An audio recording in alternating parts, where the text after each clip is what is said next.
প্রাণী সম্পদ দপ্তর আসলে ক্রমবর্ধমান জনগণের চাহিদার সাপেক্ষে দুধ, ডিম, মাংস উৎপাদন কী হবে সেটা ন্যাশনাল পলিসি মাঠ পর্যায়ে আমরা বাস্তবায়ন করি। সেক্ষেত্রে আসলে আমাদের ক্রমবর্ধমান চাহিদার ভবিষ্যতের চাহিদা সেটা মিট আপ করতে গেলে পাবলিক প্রাইভেট পার্টনারশিপের কোনো বিকল্প নেই। সেক্ষেত্রে সরকার সকল কিছু শুধুমাত্র সরাসরি সরবরাহ করবে না, বিভিন্ন প্রাইভেট এন্টারপ্রাইজ যারা আছে তাদেরও অংশগ্রহণ নিশ্চিত করবে যাতে অধিক যে উৎপাদন সেটা নিশ্চিত করা যায়। আমাদের আসলে বদরগঞ্জ আসলে একটি ডেইরি পকেট এলাকা। এই ডেইরি পকেট এলাকার এই সকল খামারিকে আমাদের ইউনিয়ন পর্যায়ে যে সকল মাঠকর্মী আছে সে সকল মাঠকর্মীর মাধ্যমে ভ্যাকসিনেশন ক্যাম্প, মেডিকেল ক্যাম্প, হাঁসের কাটিং বিতরণ, তথ্য উপাত্ত সংগ্রহ, হাসপাতালের মাধ্যমে সেবা প্রদান, উপজেলা প্রশাসনের সাথে সমন্বয় করে বাজার নিয়ন্ত্রণ এবং লাক্সই প্রযুক্তি উদ্ভাবনের মাধ্যমে আপকামিং যে চ্যালেঞ্জগুলো আছে সেগুলো মিটিগেশনে আমরা কাজ করছি।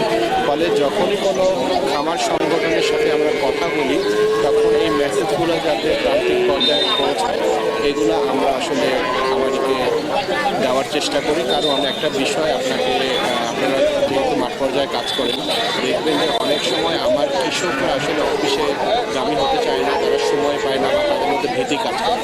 এই কথাগুলো বলার মাধ্যমে আমরা তাদের আইস ব্রেকটা করার চেষ্টা করি, তারা আমাদেরকে আসলে প্রশাসক মনে না করে যাতে তাদের উন্নয়ন সহযোগী মনে করে এবং আমাদের সরকার ঘোষিত যে সকল সেবা আছে সেই সেবাগুলো যাতে আপনাদের সকলকে সাথে নিয়ে আমরা তাদের দৌড় করে পৌঁছাতে পারি। সে এরকম একটা প্রয়াসের মাধ্যমে আসলে তারা এই প্রোগ্রামটা আমাদের সাথে সমন্বয় করেই করছে। তারা শুধুমাত্র এই উপজেলাকে তাদের মাঠ কর্মীর মাধ্যমে গুণগত মানের সিমেন্টটা দিয়ে থাকে, এটা হয়তো বা তাদের ব্যবসায়িক উদ্দেশ্য। কিন্তু যেহেতু পশু সম্পদের সার্বিক দায়ভার আমাদেরকে বহন করতে হয়, তাদের লালন পরিচর্যা, তাদের রোগ নিয়ন্ত্রণ, তাদের উৎপাদনশীলতা বা তাদের জরুরি যে কোনো সেবা দানের জন্য তারা আমাদেরকে স্বপ্নপূর্ণ হয়। আমরা আমাদের মাধ্যমে আমরা সর্বোচ্চ চেষ্টা করি তাদের সরবরাহ সেবা দেওয়ার। আজকে যে বাছুর প্রদর্শন অনুষ্ঠান হচ্ছে এটি করার মূল উদ্দেশ্য হলো যে এগুলো দেখবেন আপনারা, দেখে তার প্রোডাকশন সবচেয়ে ভালো, কী কারণে ভালো হলো এই বিষয়টা আজকে একটু জেনে যাবে যারা যারা ভালো উৎপাদন করছে এই প্রদর্শনীর মাধ্যমে, অথবা প্রদর্শনী করে যা জানলেন যে এখানে কার গাভী সবচেয়ে 40 লিটার দুধ দিচ্ছে, তার কেন 40 লিটার দুধ দিচ্ছে, এগুলো জানার জন্য আসলে প্রদর্শনী অনুষ্ঠানটা করা, যাতে মানুষ দেখে শুনে জেনে যেন ভালো উৎপাদন করে, যাতে আমাদের দেশ দুধের স্বয়ংসম্পূর্ণ হয় এবং গবাদি পশুদের স্বয়ংসম্পূর্ণ হয়। আমাদের দেশ স্বয়ংসম্পূর্ণ গবাদি পশুদের, কিন্তু আমরা এখন দুধে পর্যাপ্ত পরিমাণে যেতে পারি নাই। তবু আমরা এমন পর্যায়ে আসি যাতে এই থেকে আরও যদি উত্তরণ করতে চাই তাহলে কৃত্রিম প্রজননের কোনো বিকল্প নেই। একটু আগে আমাদের উপজেলা প্রাণী সম্পদ কর্মকর্তা বললেন যে পার্সেন্টেজের দিকে বেশি না গিয়ে আমরা দেখবো দুধ উৎপাদন কত। এখন দেখা গেলো আমার একটা গরু 100%-এর কাছাকাছি আছে, এলিট খামারি আমি, ওরা কি আবার 100% বীজ দেব? না, উত্তর হবে না। এরকম 50% আছে, তাকে কি 100% দেব? না। কারণটা কি? আমাদের দেশের আবহাওয়ার সাথে সঙ্গতি রেখে আমাদের কৃত্রিম প্রজনন ব্যবস্থাপনা করে যেতে হবে। এখানে অনেক খামারি আছে যারা বেশি পার্সেন্টেজের বাছুর উৎপাদন করছে, কিন্তু গাভীর উৎপাদন করছে, দেখা দুধ উৎপাদন হচ্ছে না। আসলে কেন? পরিবেশ একটা দায়ী আছে, পরিবেশ দায়ী। আমাদের দেশের আবহাওয়া, আমাদের দেশের জলবায়ু, আমাদের দেশের খাদ্য ব্যবস্থাপনা উন্নত দেশের মতো নয়। এজন্য পার্সেন্টেজে আগাইলে আপনার কিন্তু গরুর স্বাস্থ্য ভালো হবে, কিন্তু মিল্ক প্রোডাকশন কমে যাবে। আমরা চাই দুধ এবং মাংস দুটাই দেয় এমন গরু পালন করতে। বিশেষ করে আমরা হলিস্টাইন ফ্রিজিয়ানের কথা বলছি। শাহিওয়াল যেহেতু দেরি করে কি বলে পিউবার্টিতে আসে, অর্থাৎ বয়প্রাপ্ত হয়, 3 বছর লেগে যায় প্রজনন হতে হতে। সেই হিসেবে আমরা হলিস্টাইন ফ্রিজিয়ানকে দিচ্ছি, যেহেতু এর বেশি দুধ উৎপাদন এবং এর সারের ওজনও প্রায় দেখা যায় যে 1500 কেজি থেকে 2000 কেজি অনেক সময় হয়। সমস্ত ধরনের টিকা খামারিরা, আমরা যারা খামারি ভাইরা আছে অবশ্যই আমরা টিকা দেবো। টিকার কোনো বিকল্প নেই। টিকা দিয়ে আগে রোগ প্রতিরোধ করেন, তারপরে ট্রিটমেন্ট। এই কথা কিন্তু মাথায় রাখতে হবে। আমি লাস্ট একটা স্লোগান দিয়ে শেষ করতে চাই, সেটি হলো যে করবেন ভাই বাছুরের যত্ন, হয়ে উঠবে অমূল্য রত্ন। এবং ড্রাগ এই যে সুন্দর একটি আয়োজন করেছে তাদের, আমি তো নিজে খাদ্য তৈরি করি বাড়িতে, এই জায়গায় খাদ্য তৈরি করি আমি। আমার গরু তো বাড়িতে আছে, একটা গরু দুধ হয় 28 লিটার, 28 থেকে প্রথম কেবল গরু গাভিটা কেবল প্রথম ওই বাছুরটা ওখানে বাঁধা আছে দেখেন যায়। কিন্তু যার মায়েরও স্বাস্থ্য দুধ হবে সে বাছুরের স্বাস্থ্য খুব ভালো একটা হবে না, কিন্তু ট্রিটমেন্ট চাইতে হবে, ক্যালসিয়াম প্রোডাকশন সব কিছু দিতে হবে। ডক্টর মোহাম্মদ নাজমুল হুদা স্যার, সম্মানিত জেলা প্রাণী সম্পদ কর্মকর্তা রংপুর, স্যারকে তার বক্তব্য উপস্থাপনের জন্য। আমার খামারিরা, আমি আসলে খামারিরা যে এই কাজটি করতেছে, আমি প্রায় সময় অনেক বড় ফোরামেও বলি যে আসলে অনেকেই লাভ লস হিসাব না করেই এই কাজটি করতেছে। আমার খামার মানে গবাদি পশু পালতেছে, শুধু এই কাজটি তাদের দরদ আছে জন্য এই কাজটি তারা ছাড়তে পারে না, প্রায় সময় লাভ লস হিসাব করে না। এটা আমাদের খামারির কাজ পর্যায় থেকে আমি এই জিনিসটা ফিল করি। আমি আপনারা যেমন এই সামনে বসে আছেন, আমি এখানে বসে আছি, আমি ওই পর্যায় থেকেও এই জিনিসটা ফিল করি। আসলে আমি অনেক সময় অনেক খামারি বাড়িতে গেলে খুব ইমোশনাল হয়ে যায় যে সে যে এই গরুটা পালতেছে, যে খাদ্য বলতেছে যে আমরা খাদ্য খরচ বা বেশি দুধের দাম পাই না, এই যে বিষয়গুলো, আসলে এই বিষয়গুলোর দিকে হিসাব নিকাশ করেও আমরা যেটা বলি যে আসলে বিজ্ঞান যেভাবে বলে আপনাকে ওই বিজ্ঞান মতোই আপনাকে এই কাজটি করতে হবে, না হলে আপনি এই লস পোষাতে পারবেন না। কিরকম আজকে কিন্তু এখন আমরা দেখবেন যে আপনারা এক সময় ঘাস, আমি বদরগঞ্জের কথাটা বাদ দিলাম, উনি বলছে যে বদরগঞ্জ উনি তুলনা করছে শাহজাদপুর, উল্লাপাপ আপনার সঙ্গে, মানে অনেক অ্যাডভান্স।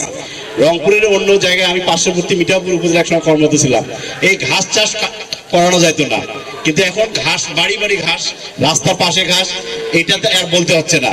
তার মানে এই প্রযুক্তিটাই আমরা বলতে বলতে একসময় মানুষ এটা লাভ যখন বুঝছে তখন এটা গ্রহণ করে ফেলছে।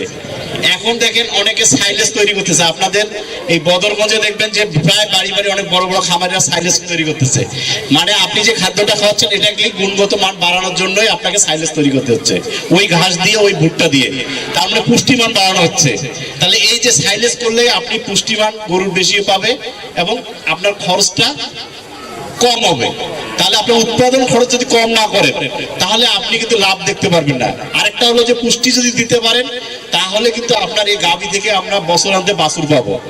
এখন এখানে বলছে যে এই যে আমরা আজকে একটা প্রদর্শনী, আমি কিন্তু যখনই শুনছি যে ওনাদের প্রদর্শনী আছে আমি বলছি ঠিক আছে, যত সমস্যায় থাক বা যত ব্যস্ত আমি থাক আমি চেষ্টা করবো যাইতে, কারণ আমি খুব আপনাদের এই বাছুরগুলো, আমি এর আগে 2-3টা প্রদর্শনী দিয়ে গিয়েছি, যে বাছুরগুলো দেখলে আমাদেরও ভালো লাগে, আপনারাও খামারিরা অনেকের বাছুর আছে যেটা দেখে হয়তো আপনারা উৎসাহিত হবেন। তো এখানে যে বাছুরের যত্ন নিয়ে আপনি এই বাছুরটাকে বকনা তৈরি করবেন, এই বকনাটা তার সে সঠিক সময় গরম হয়ে সে প্রজননের মাধ্যমে আপনি তাকে মা বানাতে পারবেন না গাভী বানাতে পারবেন। তাহলে এই যে ধাপে ধাপে যে যত্নগুলো, এই যত্নগুলো যদি নেন তাহলে কিন্তু আপনি আপনার উন্নত জাত তৈরি করতে পারবেন, লাভবান হবেন। আমার কথা হলো যে আপনারা যদি শুধু দুধ, কারণ আমি দেখেছি খামারির কাছ থেকে হিসাব নিয়ে দেখছি, আমি নিজে হিসাব করে দেখছি, আপনার দুধ থেকে কোনোদিন লাভ আপনি করতে পারবেন না। আপনার কিন্তু এইটাই হলো সম্পদ, এই বাছুরটাই হলো সম্পদ। আমি প্রায় খামারে ডাটা নিয়েছি, তারা বলে যে স্যার আমরা দুধের টাকা কোনোদিনই পকেটে নিতে পারি না, এটা বাংলা হিসাব, কি ঠিক কিনা? সত্য। আপনি একটা বকনা বা 3টে বকনা তৈরি করলেন, আপনি যদি একটা বকনা 6 মাসের বকনা যদি বিক্রি করেন 1 থেকে 1.5 লাখ টাকা বিক্রি করতে পারবেন, তাহলে এই টাকাটা আপনি দেখতে পারবেন। কিন্তু আপনি ওই দুধের টাকা আপনি পাবো না, বরঞ্চ ওর মধ্যে আরো কিছু ভরণ দিতে হবে, কি ঠিক? এটা হলো একটা থাম রুল, মানে হিসাব। তাহলে আপনি যদি বাছুর ভালো তৈরি না করেন, আপনি যদি মা ভালো তৈরি না করেন, আর আপনি যদি বছরান্তে বাছুর নিতে না পারেন, আপনাকে গাভীর থেকে প্রতি বছরে বাছুর নিতে হবে। এটা হলো আপনার, এই জন্য আমি বলছি বিজ্ঞান কিন্তু যেটা বলে ওই জায়গায় আপনাকে আসতে হবে। আমরা খাদ্য যে খাওয়াবো, এই খাদ্য খরচ কমাবো, তাহলে আমাদের উৎপাদন খরচ কম হবে, আমার লাভ আসবে। আর গাভী পালনে লাভ হবে না এটা কিন্তু বিজ্ঞান বলে না। কি বিজ্ঞান যদি এটা মিথ্যা হতো তাহলে আজকে আমরা প্রাণী সম্পদ এই কাজ করতে পারতাম না।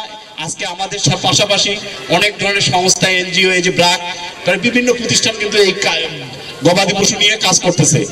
বিজ্ঞান সত্য জিনিস, আপনাকে বিজ্ঞানের লাইনে থাকতে হবে। এর আগে আমাদের দুজন মানে আমাদের যে কর্মকর্তা দুইজনে কিন্তু বলছে যে আপনাকে কিন্তু ওই প্রয়োজনীয় মানে আপনি বললে যে 100% দেবো 90% দেবো, আসলে গাভীতে কোনটা বীজ দেওয়া লাগবে সেই অনুযায়ী বীজটা দিতে হবে। আপনি পার্সেন্ট বেশি করলেন দেখবেন যে ওই গাভীর সমস্যা বেশি হবে, ওই বাছুরের সমস্যা বেশি হবে। তাহলে সায়েন্সের যেটা বলে সেই পথে যদি আমরা হাঁটি অবশ্যই আমরা লাভবান হব। এবং এই সায়েন্সের জন্যই আমরা সরকারি বেসরকারি বিভিন্ন পর্যায়ের সংস্থা আমরা কিন্তু কাজ করতেছি। আপনারা সেবা নেবেন, আমরা সেবা দেবো। একজন এখানে বলতেছিল যে কৃত্রিম প্রজননের জন্য আমাদের যে কর্মী আছে তারা আপনার এলাকারই সন্তান, আপনারা তাদের মাধ্যমে সেবাটা নেবেন। কোনো বিষয়ে জানার থাকলে, কোনো বিষয়ে আপনার প্রশ্ন থাকলে আপনারা উপজেলা প্রাণী সম্পদ অফিস আছে, আপনারা যোগাযোগ রাখবেন।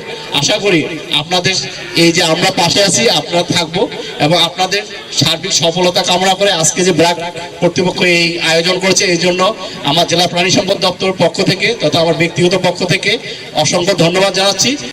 খামারির নাম হলো শহীদুল 58 শহীদুল। আমরা একটু করতালি দিয়ে চাচাকে উৎসাহিত করি, একটু করতালি দেব। পঞ্চম পুরস্কার পাচ্ছে ইলেকট্রিক আয়রন মেশিন, আমরা চাচার জন্য তালি দেই, ইলেকট্রিক আয়রন মেশিন। চতুর্থ পুরস্কার পাচ্ছে টোকেন নাম্বার 808, খামারির নাম হলো পাপ্পু। পাপ্পু ভাই চতুর্থ পুরস্কার পাচ্ছে একটা non stick fry pan, non stick fry pan পাত করি, করতালি দিয়ে উৎসাহিত করি। মনোহরা আপা একটা আকর্ষণীয় প্রেসার কুকার পাচ্ছে, প্রেসার কুকার পাচ্ছে তৃতীয় পুরস্কার, একটু হাততালি দেই।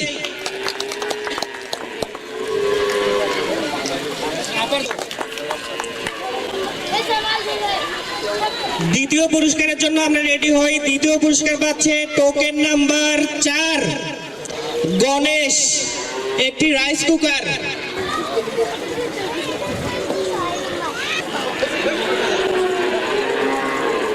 আচ্ছা ফার্স্ট প্রাইজ বলতেছি, ফার্স্ট প্রাইজ পাচ্ছে token number smart mobile phone পাচ্ছে স্মার্ট মোবাইল ফোন পাচ্ছে।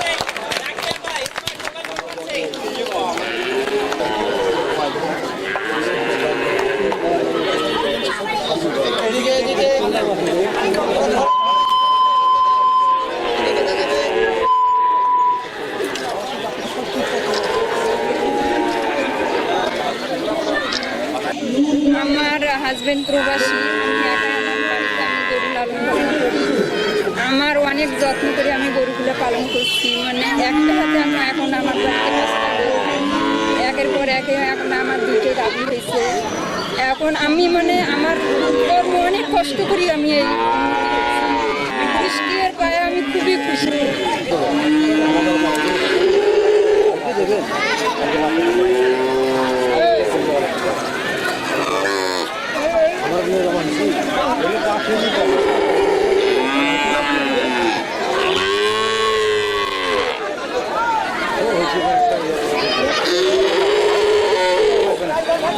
আমাদের গরুকে ভ্যাকসিন দাও, ভ্যাকসিন দাও সবার।